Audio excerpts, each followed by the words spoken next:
You're watching Randall Carlisle and Kimberly Perkins on News 4 Utah. The high school football season is wrapping up this weekend with titles and, of course, pride on the line. 2 titles are on the line today and 2 more are going to be decided tomorrow. Including the 2A game. That's where San Juan High School will try to win its 2nd crown in 3 years. But as 4 Utah's Wesley Ruff shows us, it has been an incredible 2-year journey for the team and its coach.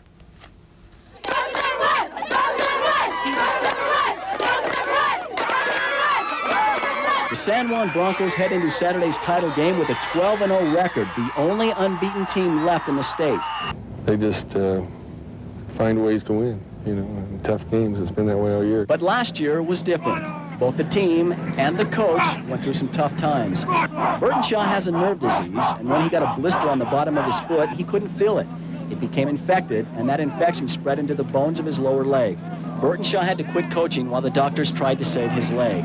But the team struggled without its coach. And one night, Burtenshaw's wife snuck him out of the hospital and took him to a Bronco game. I've never seen a San Juan team so down. So I got out of the hospital. I just told him I was done. I got out of the hospital and we came back. Burtenshaw came back, but he was not 100%. But the chance to coach his son and help the team brought him back to the sidelines. He shouldn't have been out there last season, but since it was I was starting varsity as a junior, he wanted to be there.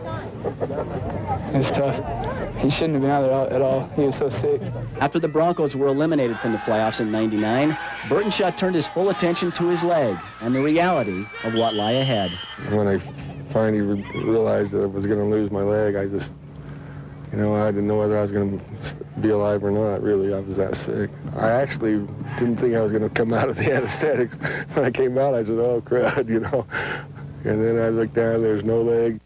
He thought his coaching days were over, but he was wrong.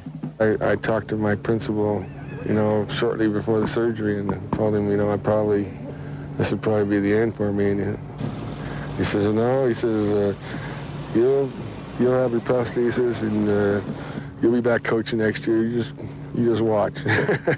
Burtenshaw got his prosthesis, complete with a Bronco logo, and he was ready to coach again.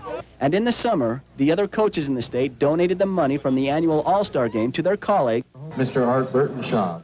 It still gives me chills every time I think about it because, you know, it was amazing that they would think of me down here in this little town of Blandy. And now Burtenshaw is coaching an undefeated team in the state championship game. And what he's gone through has changed him and his players. He doesn't teach you just about football. He teaches you about life and how to live it and to live good and live clean. And it just follows on the football field. He's kind of a role model. If he can go through that, we can go through a couple pops and hits. Been a good experience. Actually, you know, you lose your leg, but I have a good family and a good place to live and good team. I'm happy. Wesley Ruff, News 4 Utah Sports.